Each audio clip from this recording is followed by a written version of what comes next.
When Shahid was caught up in the dilemma of changing his religion, it was such a precious moment because God Himself revealed the true way to him. It is not easy to convert to Christianity from Islam. You have to give up everything, including your own family. The new faith you embrace does not only bring peace and truth, but also persecution at its extreme. Ex-Muslims in Pakistan are labeled as infidels for betraying Islam, and are expected to be killed wherever found according to Sharia law. The society is so enraged by an infidel that even their own families give them a brutal death for converting to Christianity. This is the price of loving Jesus in a Muslim state.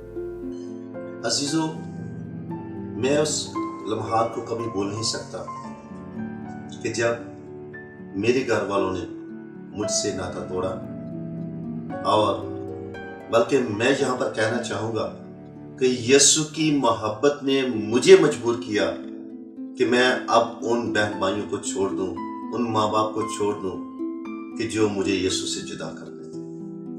लेकिन उसके बरक्स अगर मैं देखूँ कि दुनिया में रहते हुए इंसान की सबसे बड़ी दौलत उसके माँ बाप, उसके बहन भाई होते थे।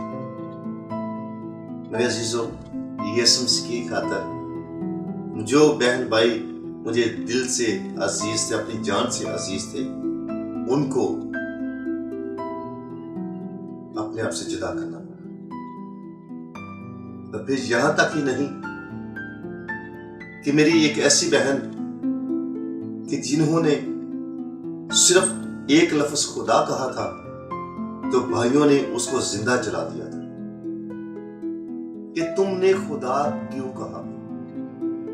यीशु की खातिर मुझे ना सिर्फ अपने दोस्त से हाथ धोना पड़ा, ना सिर्फ अपनी बहन को जिसको भाइयों ने जिंदा जला दिया उससे जुदा होना पड़ा, ना सिर्फ अपने घराने से, अपने मालो असबाब से, अपनी जायदाद से, बैंक बैलेंस से, बल्कि मैं आपको ये बात शार्ट लफ्जों में कहना चाहता हूं कि एक बादशाह की सी जिंदगी बसर करने वाला, एक शहजादों की सी जिंदगी बसर करने वाला, वो एक आम इंसान की जिंदगी गुजार रहा है। वो इसलिए मैं आपको बताना चाहूंगा कि मेरे पापा जो थे वो पाक आर्मी के कर्नल थे, और मेरे इस वक्त भी मेरे खानदान में गवर्नमेंट ऑफ पाकिस्तान में 5 मिनिस्टर अभी भी मौजूदा गवर्नमेंट में।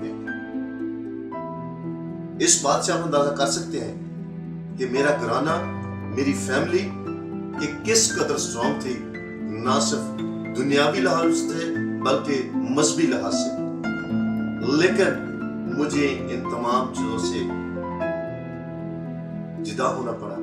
जब मसीह यीशु में मैं आया तो यहां तक ही नहीं, मेरे भाइयों ने मुझे मेरे डैडी के जनाजे को कंधा तक नहीं देने दिया, लेकिन फिर भी मैं खुश हूं और रहूंगा भी। क्यों? कि मेरे यीशु मसीह ने मेरी जिंदगी में वो काम किया कि खुदा यीशु मसीह के मुंह के अल्फाज है, कौन सी मेरी माँ और कौन से मेरे भाई।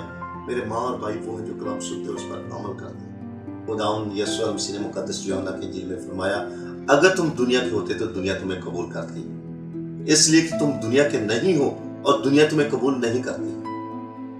अजीजों, मैंने खुदा का शुक्र किया। खुदा, मैं आपका शुक्र करता हूँ कि मेरी जिंदगी में आपने ऐसा काम किया है, अपना कलाम पूरा किया है। और जिस्मानी तौर पर यकीनन जब कभी फील होता है तो मैं अपने खुदा के साथ दिलजुई करता हूँ, क्योंकि अब मेरा वही माँ, वही मेरा बाप, वही मेरे भाई और वही मेरा सब कुछ।